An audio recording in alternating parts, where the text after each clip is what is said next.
여러분, 세상 교육이 추구하는 목적이 있다고 하면 무엇일까?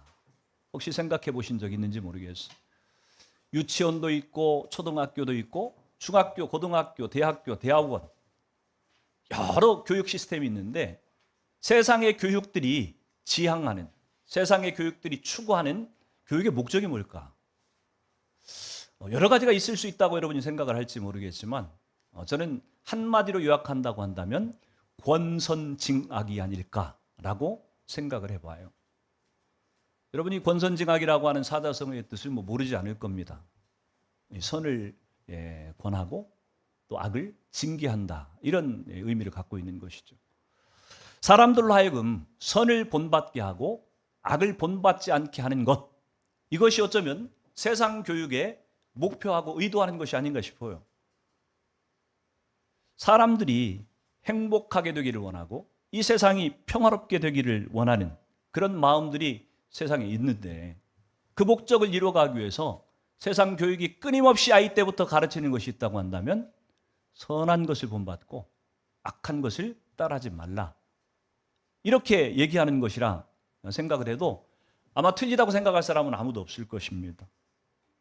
그렇다고 한다면 세상 교육이 갖고 있는 이 교육의 철학과 목적이라고 하는 것이 성경에도 똑같이 적용될 수 있는 것일까? 다시 말해서 성경을 보면서 사람이 행복하게 살려면, 이 세상을 행복하게 복되게 만들려면 악한 사람을 본받지 말고 선한 사람을 따라가는 것, 이것이 우리가 추구해야 될 성경의 가르침인가 라고 하는 것을 오늘 생각을 해보게 되는 것 같아요. 여러분, 언뜻 보면은 맞는 것 같기도 하고 언뜻 보면은 뭔가 부족한 것 같기도 하고 아마 애매하다고 생각하는 분들이 없지 않을 것입니다. 왜냐하면 성경을 읽다 보면은, 요즘 성경 통독을 하고 있죠, 그렇죠? 네. 성경 통독 쉽지 않아요, 그렇죠? 네. 지금 이제 82일까지 끝났죠. 90일이니까 이제 끝이 보여요, 끝이. 이번 주 한 주 동안에는 못 끝날 것 같고 다음 주 아마 화요일까지 하지 않을까 싶은데 얼마나 기대가 되는지 몰라요. 끝이 온다. 90일 동안 매일 성경을 읽는다고 하는 것이 쉬운 일이 아닌데, 아마 지금 하다가 중간에 이렇게 좀 느슨해진 분도 있고 포기한 분도 혹시 있을지 모르겠는데 마지막까지 끝까지 도전했으면 좋겠어요. 왜냐하면 자료는 다 있으니까 들으면 돼요. 밀렸던 거 숙제하면 됩니다. 포기하지 마시고 도전하시기를 바라요.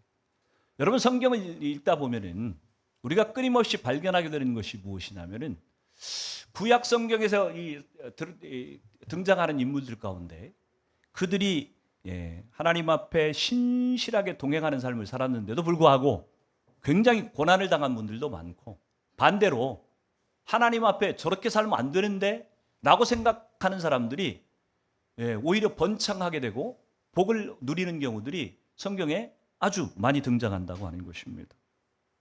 만약 세상의 논리대로 한다고 한다면, 세상의 교육의 목적대로 한다고 한다면은 선한 사람을 본받고 악한 사람을 본받지 않으면 사람이 행복해져야 되고 우리가 사는 세상도 더 평화로워져야 될 것 같은데, 그러나 우리가 실제로 경험하는 세상은 그 반대로 가는 것 같다고 하는 생각을 우리는 부정할 수가 없는 거예요.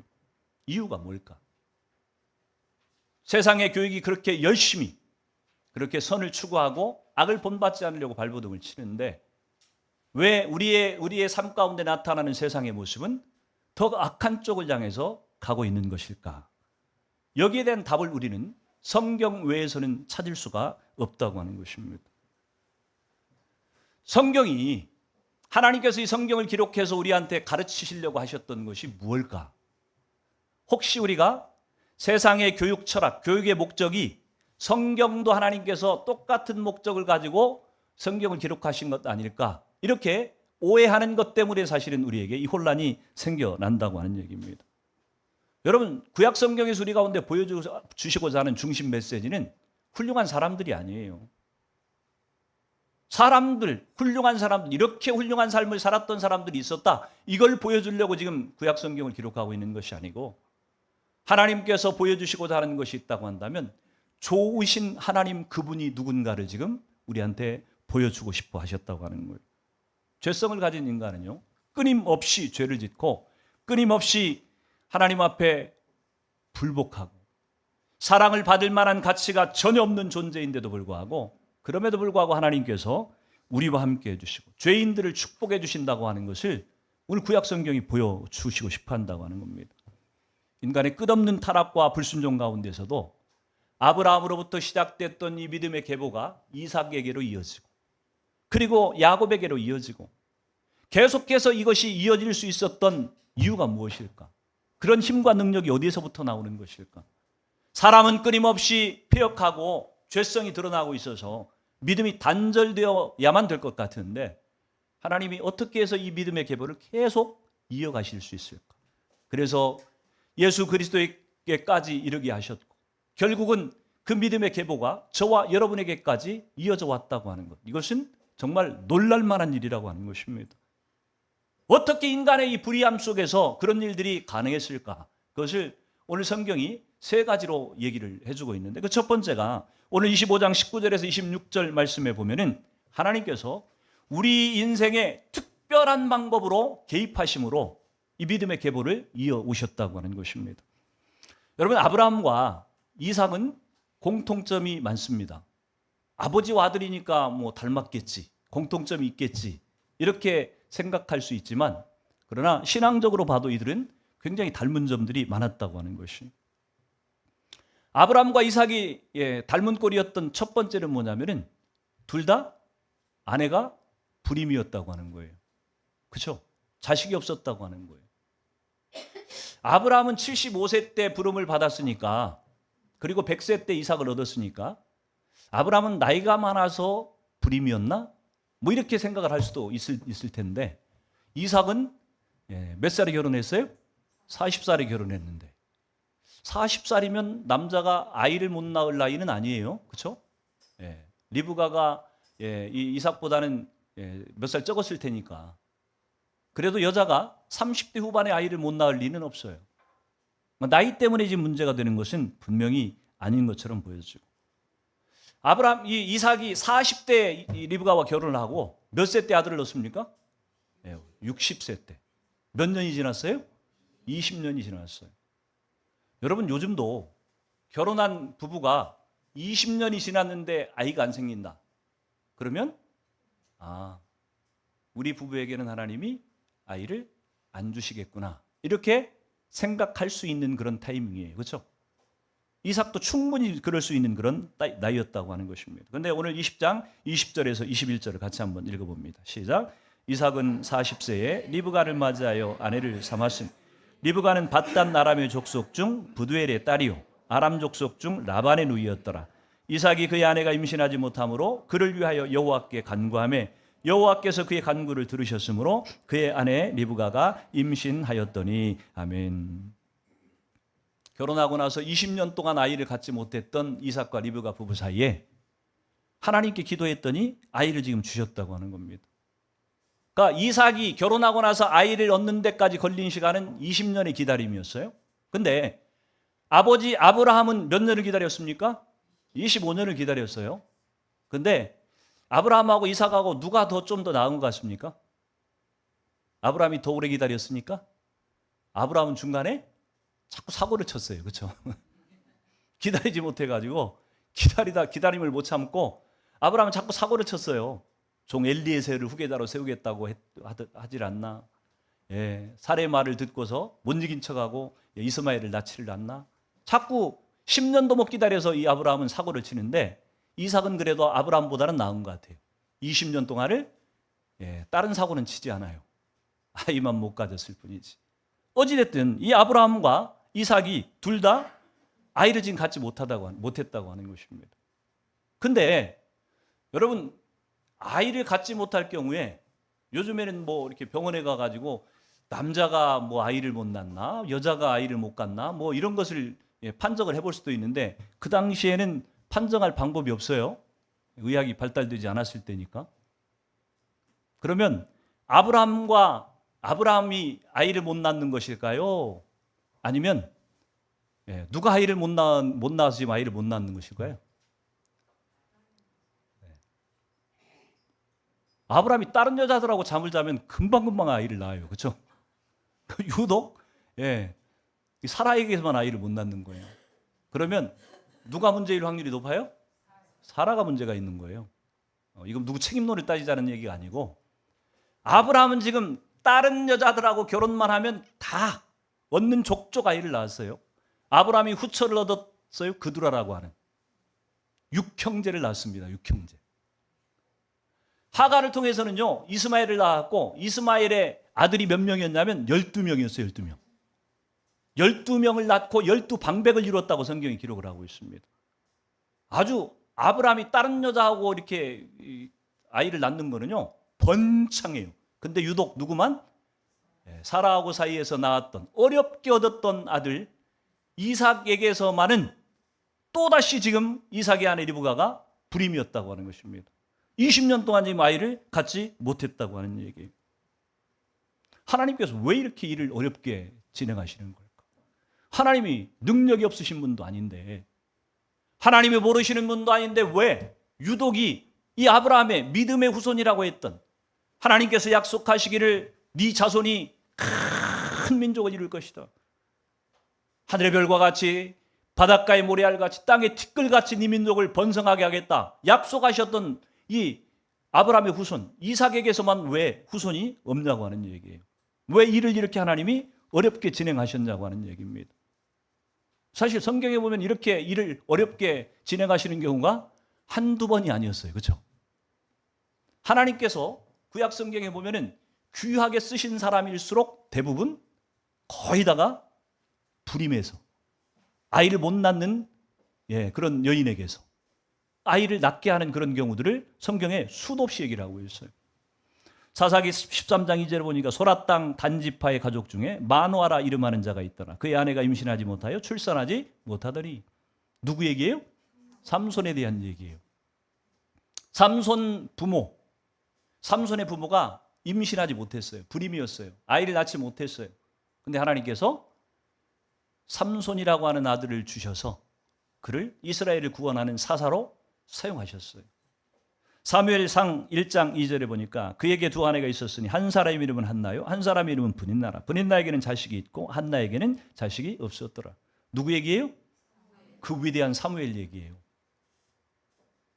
위대한 사람들이 왜 다 하나님이 위대하게 쓰셨던 사람들인데, 사무엘도 역시 그의 엄마였던 한나가 첫째 부인이에요. 정부인이에요. 근데 아이를 못 낳아요. 둘째 브닌나는 아이를 잘 낳아요. 그 신기한 일이죠. 또 누가복음 1장 7절에 보면 엘리사벳이 잉태하지 못하므로 그들에게 자식이 없고 두 사람의 나이가 많더라. 엘리사벳과 사가랴 누구의 부모예요? 그 위대한 세례요한의 부모예요. 세례요한도 그 부모가 임신하지 못해가지고 포기하고 있었어요. 나이가 많아가지고 더 이상 이제 자식 못 갖겠구나 포기하고 있던 이 사가랴와 엘리사벳 부부 사이에 세례요한이라고 하는 귀한 생명을 주셔서 그를 예수님의 오실 길을 예비하는 자로 쓰셨다고 하는 것입니다. 여러분 대부분 불임이거나 아니면 나이가 늙어가지고 더 이상 아이를 낳을 수 없거나 이런 여인들을 통해서 하나님이 기적과 같이 아이를 갖게 하셨고 하나님이 쓰셨다고 하는 얘기예요. 근데 누가복음 1장 31절에 가면은요, 보라 네가 잉태하여 아들을 낳으리니 이름을 예수라 하라. 이제는 뭐 불임이거나 늙었거나 이런 정도의 문제가 아니고 아예 처녀가 남자 없이 애를 낳을 거라는 거예요. 이게 하나님 신기하지 않습니까? 어떻게 하나님이 일을 이루실 때 꼭 이런 방법으로 일을 하실까? 왜 이렇게 일을 어렵게 하실까? 아브라함과 이삭도 지금 예외가 아니었다고 하는 것입니다. 믿음의 조상으로 장차 메시아의 조상으로 쓰임받게 될 아브라함과 이삭과 야곱 이들을 하나님이 다루실 때에 하나님께서 가장 힘든 방법으로 지금 일을 처리하셨다고 하는 얘기입니다. 이 앞에 등장했던 삼손이나 사무엘이나 세례요한이나 이들이 몇 년 동안 아이를 못 가졌는지 모르겠지만 어찌됐든 오늘 이 아브라함과 이삭을 놓고 본다고 한다면 25년, 20년 이런 시간들을 기다리게 하시고 그 끝에 믿음의 후손을 이어가 계셨다고 하는 얘기입니다. 하나님 왜 이렇게 강하게 아브라함과 이삭을 훈련시키는 것일까? 당연한 얘기죠. 왜냐하면 아브라함과 이삭 이런 사람들은 다 지금 믿음의 조상으로 지금 불림받을 사람들이에요. 믿음의 조상으로 사용될 아브라함을 하나님이 평범하게 다루실 리가 없어요. 똑같이 보통 사람들과 같은 수준으로 훈련을 하실 리가 없었다고 하는 얘기입니다. 더 강한 기준을 가지고 이들을 훈련하고 계신다고 하는 얘기예요. 불가능한 그런 상황 가운데 요즘도 마찬가지지만 다른 건 몰라도요. 아이를 갖는다고 하는 것은 사람 마음대로 되어지지 않아요. 그렇죠? 사람 마음대로 됩니까? 어떤 사람은 아이를 안 갖겠다고 그렇게 발버둥을 치는데 막 생기기도 하고. 그렇죠? 어떤 부분은 제발 좀 아이 하나만 달라고 그렇게 발버둥을 쳐도 하나님이 안 주시기도 하고. 요즘이나 옛날이나 사람 마음대로 되어지지 않는 것 중에 하나가 뭐냐면 아이를 갖는 거예요. 왜냐하면 아이를 갖는다고 하는 이 생명의 주권은 하나님 그분께 있는 것이기 때문에 하나님이 주시지 않으면 아이는 가질 수가 없는 거예요. 하나님이 주시지 않으면 아이를 갖는다고 하는 것이 불가능하다고 하는 얘기입니다. 그 얘기인 즉슨 하나님께서 이 아브라함과 이삭의 믿음을 시험하기 위해서 이들을 훈련시키기 위해서 인간의 한계를 뛰어넘는 불가항력적인 그런 역사를 하나님이 보이심으로 아브라함과 이삭으로 하여금 자기들이 바라봐야 될 것이, 자기들의 시선이 향해야 될 것이 환경이 아니라 살아계시고 전능하신 하나님 그분께 우리 시선을 둬야 된다고 하는 것을 지금 가르치고 있다고 하는 얘기입니다. 사랑하는 성도 여러분, 하나님은 저와 여러분의 삶에 개입하시는 분이세요. 개입하시는데 특별한 방법으로 개입하시는 분이세요. 우리가 보기에는 불가능한 것 같고 우리가 보기에는 다 끝난 것 같아도요, 하나님이 개입하시면 그분은 상황을 반전시킬 수 있는 분이세요. 그 하나님이 이 아브라함의, 이삭의, 또 저와 여러분의 삶 가운데, 신앙 가운데 개입하시기 때문에, 전능하신 손길로 개입하시기 때문에 이 믿음의 계보가 끊어지지 않고 이어질 수 있었다고 하는 것을 지금 보여주고 있는 것입니다. 여러분의 신앙 가운데 하나님이 그렇게 특별한 방법으로 개입하시려고 하면 뭐가 있어야 됩니까? 특별한 고난과 어려움의 상황이 반드시 전제된다고 하는 거예요. 하나님의 기적은 맛보고 싶어 하면서 기적이라고 느껴지려고 한다면 내 힘으로 인간적인 상황으로는 불가능하게 보이는 상황이어야지만 그것이 반전되었을 때 하나님이 하셨구나, 기적이구나 이렇게 느껴지는 거지, 내가 할 만한 것일 때 이루어지면요 내가 했다고 생각을 하는 거예요. 하나님이 오늘 이 아브라함과 이삭의 삶 가운데 그렇게 불가항력적인 상황 가운데 하나님이 개입하셔서 반전시킨 것처럼 하나님은 저와 여러분 가운데 어떤 고난을 주실지 몰라요. 어떤 어려움, 어떤 환경도 우리 가운데 주실지 몰라요. 그러나 중요한 것은 하나님이 특별한 방법으로 개입하시기 때문에 우리의 상황들을 능히 바꾸실 수 있다고 하는 것을 여러분이 믿으셔야만 돼요. 그것이 아브라함의 믿음을 본받는 자들의 신앙인 것입니다. 그런 저와 여러분 되기를 주의 이름으로 축원을 드립니다. 두 번째, 하나님께서 믿음의 계보를 이어가시는 두 번째 방법이 있다고 한다면 자격 없는 자들에게 약속을 지키시는 방법으로 하나님이 믿음의 계보를 이어가신다고 하는 겁니다. 아브라함과 이삭이 닮은 꼴이라 그랬잖아요. 첫 번째 닮은 꼴은 둘 다 부인이 아이를 갖지 못한다고 하는 것이 닮은 꼴이었어요. 두 번째 닮은 꼴이었다고 한다면 창세기 12장 11절에서 13절에 보니까 그가 애굽에 가까이 이르렀을 때에 그의 아내 사레에게 말하되 내가 알기에 그대는 아리따운 여인이라. 애굽 사람이 그대를 볼 때 이르기를 이는 그의 아내라 하여 나는 죽이고 그대는 살리리니 원하건대 그대는 나의 누이라 하라. 그러면 내가 그대로 말미암아 안전하고 내 목숨이 그대로 말미암아 보존되리라 하니라. 여러분 잘 아는 내용이죠. 약속의 땅 가나안에 아브라함이 갔어요. 사라와 또 조카 롯과 함께 가나안 땅에 가 살고 있는데 가나안 땅에 기근이 들었어요. 그래서 어디로 갑니까? 애굽으로 피난을 가요. 피신을 가요. 부유했던 애굽 땅으로 도피를 합니다. 갔는데 그곳에 가서 아브라함이 두려웠던 거예요. 뭐가 두려워요? 자기 아내 사라가 너무 예뻐가지고 왕이 혹시 자기를 죽이고 빼앗아 갈까 봐. 그래가지고 아내 사라를 아내라고 얘기하지 않고 결혼하지 않은 부부처럼 누이 동생이다. 이렇게 지금 속였다고 하는 얘기입니다. 여러분, 이삭도 똑같은 짓을 해요. 똑같은 짓을 해요. 창세기 26장 7절에 보니까 그곳 사람들이 아내에 대하여 물으매 그가 말하기를 그는 내 누이라 하였으니 리브가는 보기 아리따움으로 그곳 백성이 리브가로 말미암아 자기를 죽일까 하여 그는 내 아내라 하기를 두려워함이었더라. 이삭은 기근이 드니까 그랄 땅으로 피신을 했어요. 그랄 땅에 갔더니 아비멜렉 왕이 혹시 자기 아내를 예뻐가지고서 빼앗아 갈까 봐. 근데 이 아브라함도 이삭도 공통점이 뭐냐면요, 자기 아내를 빼앗길까 봐 두려워했던 게 아니에요. 뭐가 두려웠어요? 자기 아내를 빼앗아 가기 위해서 자기를 죽일까 봐. 자기가 죽을까 봐서 두려워가지고 지금 아내를 빼앗기는 게 지금 두려운 게 아니에요. 자기 목숨이 지금 두려운 거라니까요. 세상에 이런 치사한 놈이 있습니까? 여러분, 조폭들도요, 지 여자를 지키기 위해서 목숨 걸어요. 그렇죠? 근데 이 인간들은 자기 목숨의 위기 앞에 서니까 자기 아내를 지금 헌신짝처럼 지금 버리는 거예요. 지금 이 말인즉슨 내 아내가 아니라고 이렇게 말하게 되면 어떤 결과가 옵니까? 바로가 이 자기 아내를 취해가도 할 말 없어. 왜? 네 아내 아닌데 네 아내 아닌 여자를 내가 취해간들 네가 무슨 상관이야? 이삭도 마찬가지예요. 네 아내가 아닌데 무슨 상관이야? 여러분, 이 사라와 리브가를 완전히 빼앗겨도 그들이 더럽혀져도 아무런 할 말이 없는 그런 상황이라고 하는 것입니다. 이삭과 아브라함이 똑같이 치사한 인간이었다고 하는 얘기예요. 여러분, 이삭과 아브라함만 그랬을까요?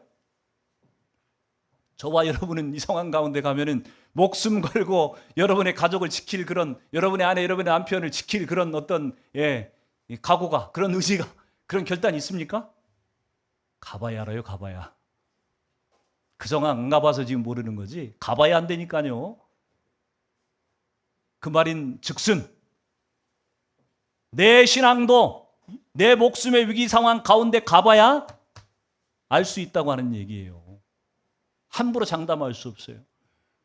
나는 공산당이 와서 내 복에 총칼을 들이대고 예수 안 믿으면 살려주겠다고 하면 나는 절대로 죽는 한이 있더라도 나는 예수를 부인하지 않을 거야.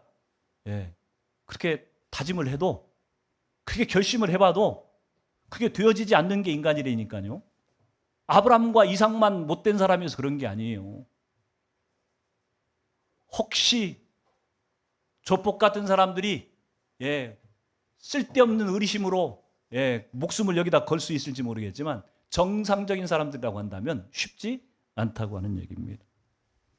아브라함과 이삭은 우리가 지금 우리 수준의 눈으로 봐도요, 이 사람들은 쓸만한 사람들이 아닌 것처럼 보여요. 아브라함은 지금 껐떡하면 그랬잖아요. 자기 아내를 누이라고 속이는 것 정도가 아니고, 하나님이 자식을 안 주니까 엘리에셀을, 종 엘리에셀을 후계자로 삼겠다고 하질 않나. 사례가 하갈하고 같이 동침해가지고 아들을 얻어라, 그렇게 얘기하니까 못 이긴 척하고 이스마엘을 낳지를 않나. 여러분, 이런 사고를 치는 이 아브라함과 또 그 아버지를 닮은 이 이삭과 이 사람들의 모습을 보면서 훌륭한 사람을 본받아야 행복해지고 세상이 평화로워지겠구나, 이렇게 생각할 만한 근거라고 생각이 되세요? 불가능한 얘기죠. 사람들이 괜찮아가지고 믿음의 자손이, 믿음의 이 계보가 이어지고 있는 것이 아니라고 하는 걸 지금 보여주고 있는 거예요. 오히려 그 반대죠. 그것들을 길이 참으시는 하나님의 신실하심 때문에 사실은 우리가 구원도 받은 것이고 하나님께서 주시는 이 믿음의 후손으로 살아갈 수 있다고 하는 얘기입니다. 여러분, 이 아브라함과 이삭이 보여줬던 이 사건은요, 우리가 누리고 있는 구원과 우리가 누리고 있는 이 축복, 우리가 이 믿음의 후계자로 가는 이 길이 우리에게 내 힘으로, 내 노력으로, 내 능력으로 되어지는 것이 아니라 전적으로 하나님의 은혜로 되어졌다고 하는 우리에게 가르쳐주고 있는 것이. 그래서 사도 바울은요, 고린도전서 1장에서 그렇게 고백해요. 1장 26절 31절에 보니까 형제들아, 너희를 부르심을 보라. 육체를 따라 지혜로운 자가 많지 아니하며 능한 자가 많지 아니하며 문벌 좋은 자가 많지 아니하도다. 그러나 하나님께서 세상에 미련한 것들을 택하사 지혜 있는 자들을 부끄럽게 하려 하시고 세상에 약한 것들을 택하사 강한 것들을 부끄럽게 하려 하시며 세상에 천한 것들과 멸시받는 것들과 없는 것들을 택하사 있는 것들을 폐하려 하시나니 이는 아무 육체도 하나님 앞에서 자랑하지 못하게 하려 함이라. 하나님 앞에 자랑할 만한 사람이 있다고요? 없다고요? 없대요. 우리의 육체적인 것들을 가지고 하나님 앞에 내세울 만한 것이 아무것도 없다고 얘기해요. 30절 31절을 이렇게 얘기하죠. 너희는 하나님으로부터 나서 그리스도 예수 안에 있고 예수는 하나님으로부터 나와서 우리에게 지혜와 의로움과 거룩함과 구원함이 되셨으니 기록된 바 자랑하는 자는 주 안에서 자랑하라 함과 같게 하려 함이라.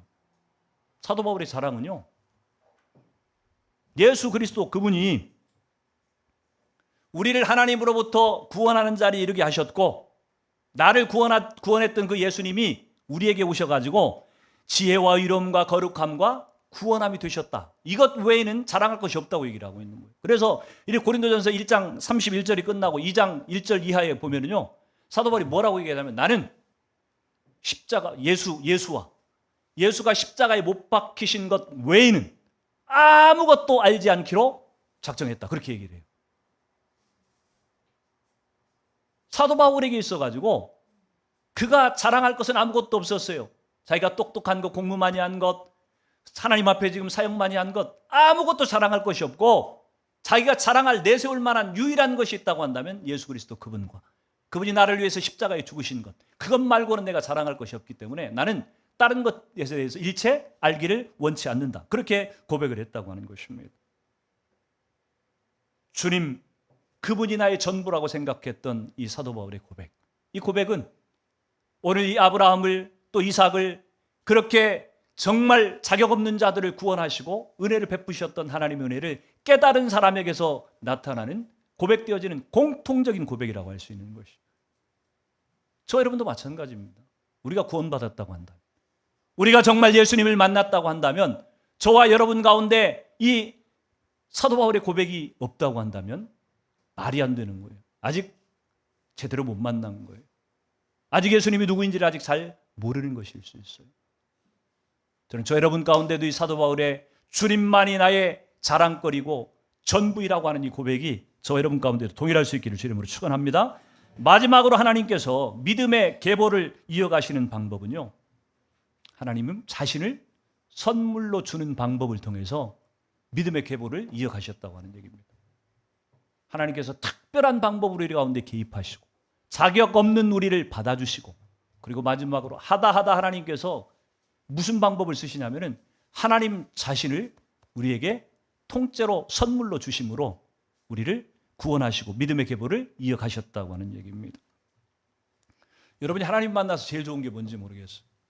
여러분 예수 믿고 나서 제일 좋은 게 뭐예요?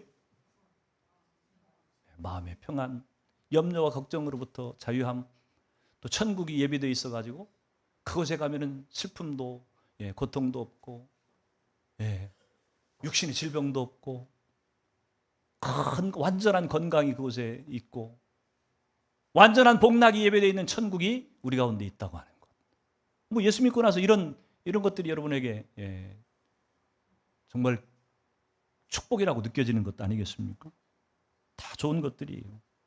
그런데 하나님께서 정말 저와 여러분에게 주시고 싶어하는 것이 뭘까?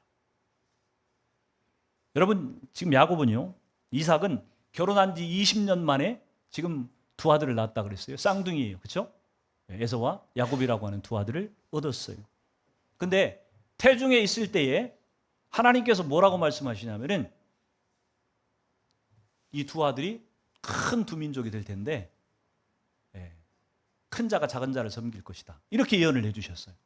그 말인즉 동생이 형보다도 위에 서게 될 것이다.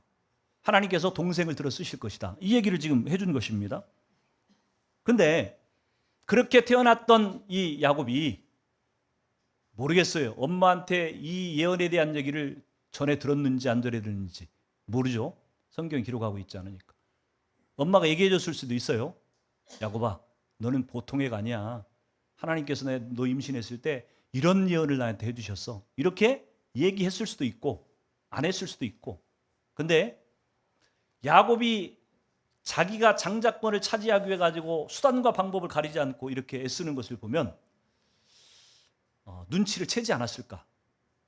어머니에게 이렇게 직접 얘기는 혹시 못 들었다고 할지라도 간접적으로라도 비스무리한 얘기들을 듣고 이 야곱이 하나님이 나를 택하셨네. 나를 둘째지만 내가 둘째가 아니라 장자로 하나님이 나를 세우신다고 했네. 아마 이런 생각들을 갖고 있었을 것이라고 보여집니다. 그래서 실행에 옮기죠. 장자권을 하나님이 주시기로 했으니까 장자권을 차지하기 위해 가지고 행동을 했다고 하는 얘기입니다. 야곱의 삶이 이때부터 파란만장해지기 시작했어요. 여러분, 하나님은요, 당신이 말씀하시고 약속하신 것은 반드시 이루시는 분이에요. 그렇죠? 그분의 때가 되면 그분의 방법으로 반드시 이루시는 분이에요. 근데 야곱이 지금 어떻게 생각했어요? 조급한 마음이 든 거예요. 욕심이 지금 든 거예요. 어차피 하나님이 나를 장자로 세우실 거라고 한다면 내가 장자권을 축복을 받고 차지하는 것이 뭐가 잘못된 것이냐 생각하고 이 장자권을 차지하기 위해 가지고 아버지를 속이고 형을 속이고 사기극을 벌여 가지고 장자의 축복을 받았다고 하는 것입니다. 여러분, 창세기 27장 41절에 보면 그의 아버지가 야곱에게 축복한 그 축복으로 말미암아 에서가 야곱을 미워하여 심중에 이르기를 아버지를 곡할 때가 가까웠은즉 내가 내 아우 야곱을 죽이리라 하였더니. 여러분, 가만히 있으면 가만히 때를 기다리고 하나님께 맡기고 기다리고 있었으면 하나님이 어련히 알아서 에서 스스로 뭔가 실수를 하고 스스로 뭔가의 자기꾀에 빠져가지고서 장자권을 포기하고 그 장자권이 동생 야곱에게 돌아오도록 하나님이 분명히 일을 하셨을 텐데 야곱이 끼어든 거예요. 자기가 장자권을 얻겠다고 욕심을 낸 거예요. 이미 하나님이 약속하신 것들은 때가 되면 이루어지는데 설칠 일이 아니에요. 끼어들 일이 아니에요. 욕심을 부릴 일이 아니라고 하는 것입니다. 근데 인간의 잔머리가 잘 돌아갔던 이 야곱이 자기 잔머리를 사용해가지고 오늘 형과 아버지를 속이고 장자의 축복을 받아냈다고 하는 것입니다. 근데 그게 복이 아니었죠. 그때부터 야곱은 지금 에서가 형이 죽이겠다고 하는데 가만히 있을 수가 있어요? 아버지가 곡할 때가 가까웠습니다. 이제 이삭의 나이가 이제 들어가니까 이제 얼마 있으면 아버지는 죽을 것이고 아버지만 돌아가시면 내가 네 놈을 가만두지 않을 것이다. 반드시 너를 죽이리라. 에서 입장에서 볼 때는 정말 열받을 일이죠. 우리가 에서라고 해도 열받지 않겠습니까? 아니 어떻게 아버지하고 자기를 감쪽같이 속이고 어떻게 장자의 축복을 받아가냔 말이에요. 이게. 그것도 비겁하게 말이야. 자기 배고플 때 팥죽 한 그릇 판 거 아니에요 이게. 에서 입장에서는 이 야곱을 죽이겠다고 하는 것이에요. 야곱은 자기의 목숨을 보존하기 위해서 어머니가 꾀를 내서 밧단 아람에 있는 외삼촌 라반의 집으로 보내집니다. 장자의 축복은 얻었을지 모르겠는데 야곱이 이때부터 인생이 꼬이기 시작하는 거예요. 적어도 몇 년 동안? 20년 동안. 7년, 6년. 적어도 20년 동안 야곱은 라반 밑에 가가지고 혹독한 시간들을 보내게 돼요. 만약에 야곱이 잔머리를 쓰지 않고 하나님의 약속을 신뢰하고 의지하고 믿음으로 맡겼었다고 한다면 이 고생 안 해도 됐을 고생이에요. 근데 뛰는 놈 위에 나는 놈이 있다 그러죠. 야곱이 잔머리를 굴리니까 야곱의 잔머리에 한 10배쯤 되는 외삼촌 라반을 붙여가지고서 그 밑에서 훈련받게 만드시는 거예요. 생고생이에요, 생고생. 하지 않아야 될 고생이에요. 어찌됐든 이 외삼촌 집으로 지금 출발을 했습니다. 28장 10절에서 11절을 같이 한번 읽습니다. 시작. 야곱이 브엘세바에서 떠나 하란으로 향하여 가더니 한 곳에 이르러는 해가 진지라. 거기서 유숙하려고 그곳에 한 돌을 가져다가 베개로 삼고 거기 누워 자더니. 아멘. 한 사람도 지금 야곱과 동행해 주는 사람이 없어요. 그렇죠? 홀로 지금 집을 떠나왔어요. 누가 안내해 주는 사람도 없고 또 자기를 지켜줄 사람도 없고 자기가 힘든 것들을 상담해 줄 사람도 지금 옆에 없어요. 대화할 상대조차도 없어요. 광야 한가운데에서. 캐나다 가보신 분들은 아시겠지만 광야 한가운데 가면은 거기서 무슨 일을 당할지 몰라요. 어떤 야생 짐승이 와가지고서 잡아먹을지 모르는. 여러분, 야곱이 지금 베델이라고 하는 곳에 도착해가지고 거기에서 지금 돌베개를 베고 잠을 청하고 있어요. 잠이 왔겠어요? 여러분, 혼자 산속 어디 들판 같은 데 가가지고 혼자 잠을 자려고 하면 잘 올 것 같아요? 뭐 여러분들은 탐이 커가지고 잘 올지 모르겠지만 저는 겁이 많아가지고요. 진짜 무섭더라고요. 어제 그 이빌립 선교사님이라고 중국에서 함께 사역하셨던 그분이 중국에서 농장을 하셨어요. 살룸 농장이라고. 중국 어디 시골 산속의 청도입니다. 시골 산속에다가 농장을 만들었는데 외진 곳이에요. 그러니까 이 선교사님은 낮에는 거기 계시다가 밤 되면 이제 집으로 퇴근하시고 거기는 비어 있어요. 그래서 제가 금식 기도할 때마다 가끔 거기를 찾아갔습니다. 한국만 같아도 좀 덜 무서웠을지 모르겠어요. 중국을 제가 잘 모르잖아요. 중국 시골이에요. 산골이에요.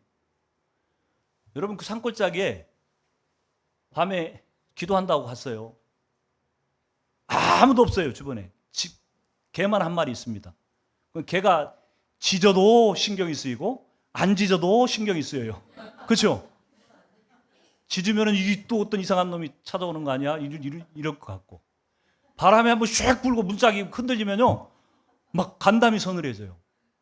기도하러 가가지고 목사가 기도하러 가가지고 저녁 내 잠을 한숨도 못 잤어요. 겁이 나가지고. 그래놓고 그 다음에는 안 가면 좋은데 또 잊혀지죠. 이제 시간이 지나고 나면. 그래서 또 기도한다고 또 가면 또 비슷해. 그래서 나는 진짜 담이 작은 사람이구나. 물론 그러면서 싸우죠. 그 두려움과 싸우죠. 하나님, 목사가 돼가지고 이렇게 이래가지고 되겠습니까? 하나님이 지켜주시는데 기도하러 와가지고서 이렇게 쫄아가지고 되겠습니까?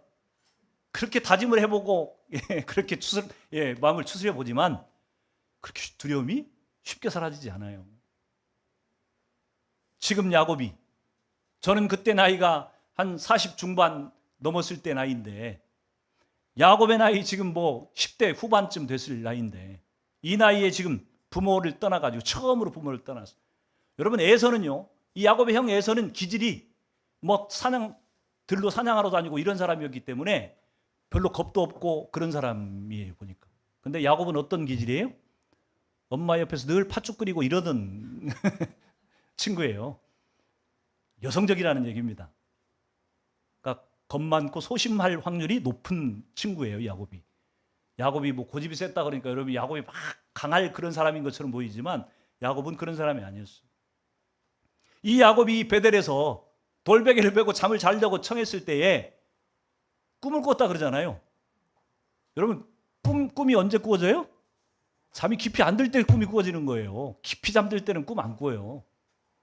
잠이 왔겠냔 말이에요, 야곱이 지금. 무섭고 두렵고 겁나고.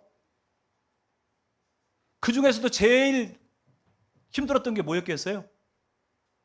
내 미래가 어떻게 될까? 내가 지금 외삼촌 집을 도피해서 찾아가기는 가는데 가서 거기서 어떻게 내 인생이 어떻게 펼쳐질까? 아무것도 예정된 것도 없고 안심할 수 있는 것들이 없었기 때문에 야곱이 더 불안했을 거예요. 그 환경도 무섭고 두려웠겠지만 자기 인생에 대한 불안감이 여기에 더 더해지니까 얼마나 야곱이 혼자 힘들고 고통스러운 그런 시간이었겠냔 말이에요. 여러분, 이런 상황 가운데서 가장 필요한 게 뭐였겠어요? 야곱에게 누가 돈 뭉치를 하나 갖다 주면 안심이 되었겠습니까? 뭐가 가장 도움이 됐겠어요? 자기가 믿는 하나님. 그 하나님이 자기와 함께 하시고 동행해 주시고 그런다고 하는 확신이 들 때 가장 큰 위로가 되었을 텐데, 하나님은 정확히 야곱을 아세요.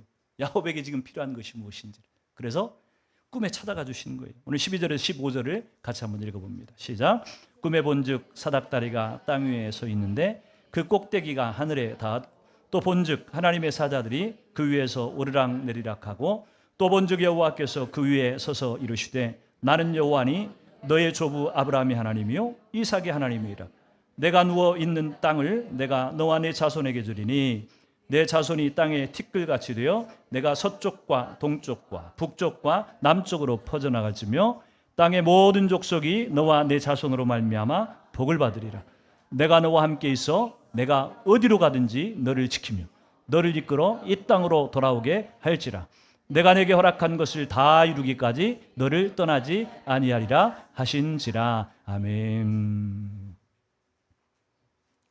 이 약속의 일부분은 아브라함에게 이삭에게 이미 하셨던 약속이기도 하고요. 또 이 후반부의 내용들은 거기에 추가가 된 그런 어떤 복이에요.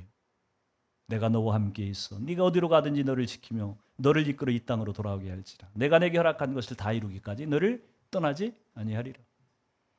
하나님께서 동행하시고 지켜주시고 함께 해주시겠다고 하는 약속을 지금 야곱에게 지금 해주셨다고 하는 얘기입니다.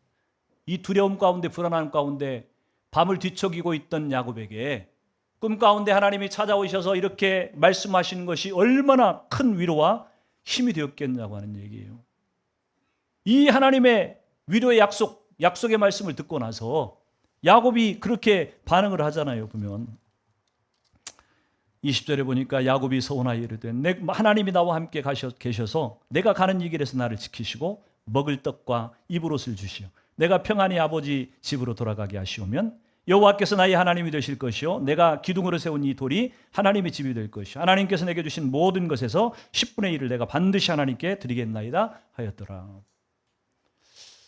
여러분, 이 야곱의 약속을 어떤 신학자들은 굉장히 비판적으로 보는 분도 있습니다. 역시 야곱은 야곱이다. 하나님과 협상을 하고 있구나. 이렇게 보는 사람도 있는데, 근데 여러분, 우리가 야곱이라고 할지라도 이런 정말 절체절명의 위기의 상황 가운데서 하나님이 나에게 찾아오셔서 내가 너를 지키시고 책임져 주시고 너를 이곳으로 반드시 돌아오게 하실 것이고 너한테 약속한 이 모든 약속을 다 이루기까지 내가 너를 떠나지 않겠다. 이렇게 만약 하나님이 약속하신다고 한다면 우리인들 그렇게 반응 안 하겠어요? 하나님 맞습니다. 하나님이 만약 나에게 하신 이 약속대로 이루시기만 한다고 한다면 하나님 내가 이렇게 하나님 앞에 살겠습니다. 이렇게 하나님 앞에 헌신하겠습니다. 여러분 당연한 고백이에요. 이게 야곱만 이상한 사람이 이 교활한 사람이서 그런 게 아니고 우리가 야곱이었다고 할지라도 우리가 하나님 앞에 이렇게 고백할 수밖에 없을 거예요. 하나님 만약 그 약속하신 것을 진짜 이루신다고 한다면 내가 이렇게 하겠습니다. 아브라함에게 하셨던 약속, 이삭에게 하셨던 약속을 동일하게 야곱에게 다가오셔서 지금 확인해 주고, 근데 그 확인된 내용이 뭐예요? 그냥 어떤 선물을 주시겠다고 하는 정도가 아니에요. 하나님이 동행하시고 함께 해주시겠다고 하는 얘기예요. 그러니까 하나님 자신을 지금 주시겠다고 하는 얘기입니다. 여러분, 야곱의 사닥다리가 평범한 것이 아닙니다. 야곱의 사닥다리 하면 우리가 이 생각에 떠오르는 게 뭐냐면 하늘에 닿았다? 뭐가 떠올라요? 바벨탑이 생각나야죠. 그렇죠? 바벨의 사람들이 어떻게 했어요? 성과 대를 쌓아서 하늘에 닿아보겠다. 하나님께로 자신들이 올라가 보겠다고 하는 얘기예요. 이게 교만한 얘기이기도 하지만 자신들의 노력과 수고로 얼마든지 하나님 앞에 도달할 수 있다고 생각하는 거예요. 하나님을 만날 수 있다고 생각하는 거예요.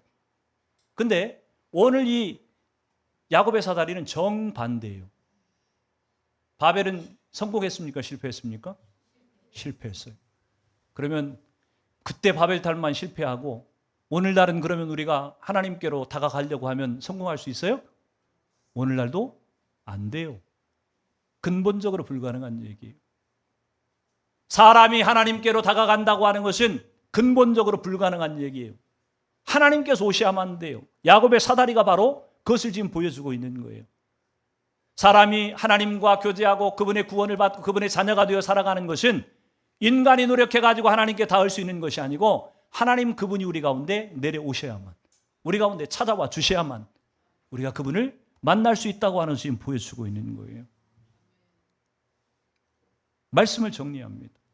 하나님은 아브라함에게 하신 약속을 이루시기 위해서 이삭에 이어서 그 아들 야곱에 이르기까지 믿음의 계보를 지금 이어가고 계시는데, 여러분, 인간의 역사가 진행되면 진행될수록 인간의 죄성과 부패함은 더 극명하게 드러날 거예요. 그렇죠?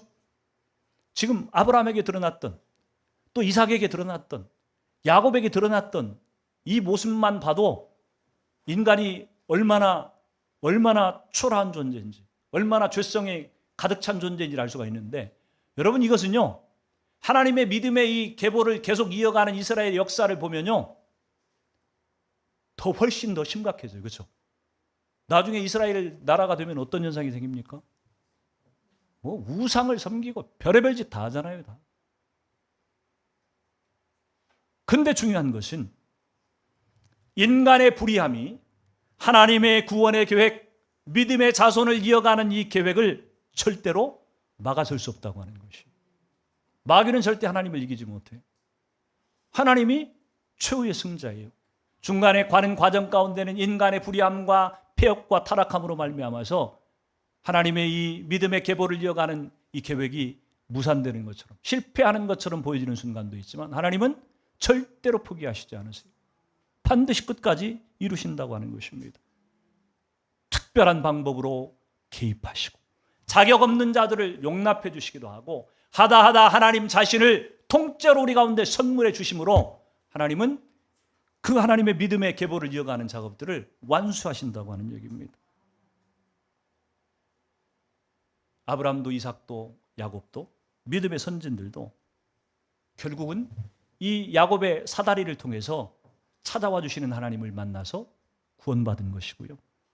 그 믿음의 계보에 들어갈 수 있었다고 하는 것이, 정확히 아브라함이, 오늘 이 야곱의 사닥다리를 통해서 하나님께서 인간에게 찾아오시는 이 사건이 있은 이후에 정확히 2000년 후에 예수라고 하는 그분이 이 땅에 오셔서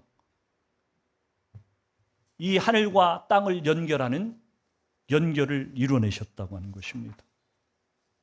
요한복음 1장 51절 말씀을 마지막으로 한번 읽습니다. 시작.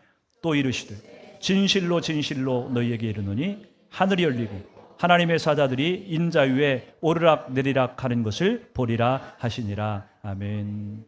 하나님의 사자들이 인자 위에 오르락 내리락 하는 것을 보게 되리라. 오늘 야곱의 사다리하고 같은 얘기죠. 지금 예수님이 그 사건을 지금 얘기하고 있는 거예요. 예수님이 야곱의 사닥다리 얘기를 지금 하고 계시는 겁니다. 어느 날 제자 빌립이 나다나엘을 예수님께로 전도해서 데리고 왔어요. 전도하면서 이 빌립이 그렇게 얘기했어요.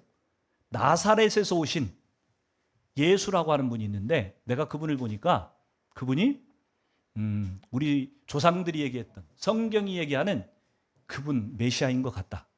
이렇게 얘기를 하고 나다나엘을 데리고 왔어요. 그랬더니 나다나엘이 한다는 얘기가 나사렛에 있어서 무슨 선한 것이 난다고.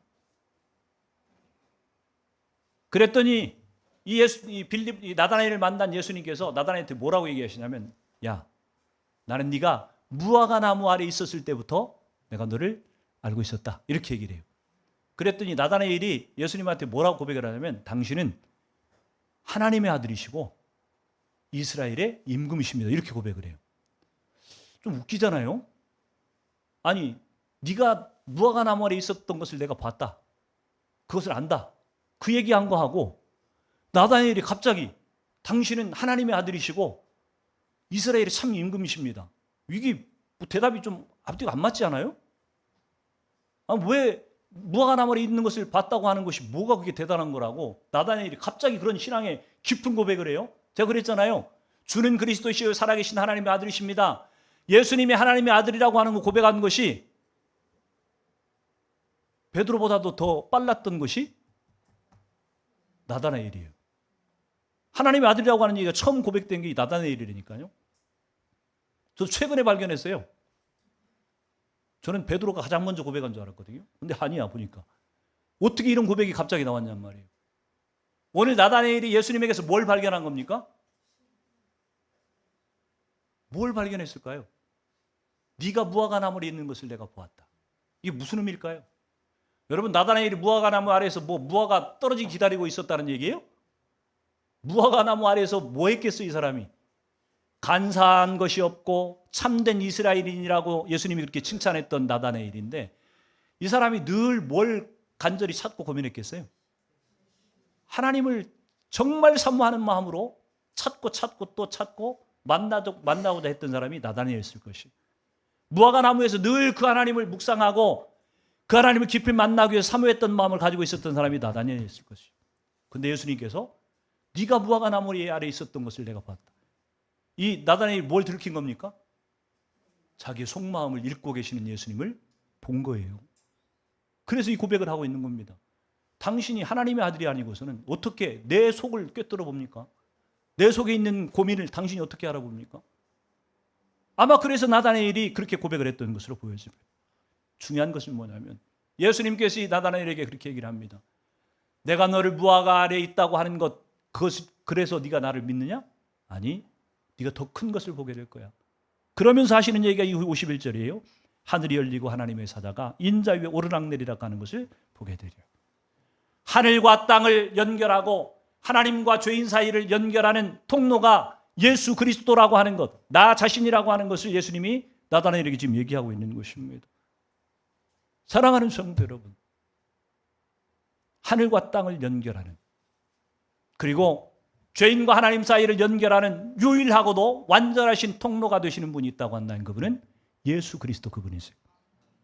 구약의 모든 선진들도 지금 이 시대 저와 여러분에게도 하늘과 땅을 연결하는 사닥다리가 되시는 예수 그리스도 그분을 통하지 않고서는 하나님을 알 수도 하나님께로 갈 수도 없습니다. 저는 저와 여러분의 신앙 가운데 하늘과 땅을 연결해 주시는 예수 그리스도 그분을 잘 깨닫고 믿고 받아들이고 이해함으로 말미암아서 여러분이 예수님이 여러분 안에 계심으로 말미암아서 하늘이 여러분 가운데 연결되어지고 여러분의 마음 가운데 천국이 그대로 임하는, 하나님의 사자가 오르락내리락 한다고 하면 우리 마음이 이미 천국하고 통해져 있는, 연결된 것이, 그런 축복이 저와 여러분의 삶 가운데 임할 수 있기를 주 이름으로 축원을 드립니다. 같이 기도합니다.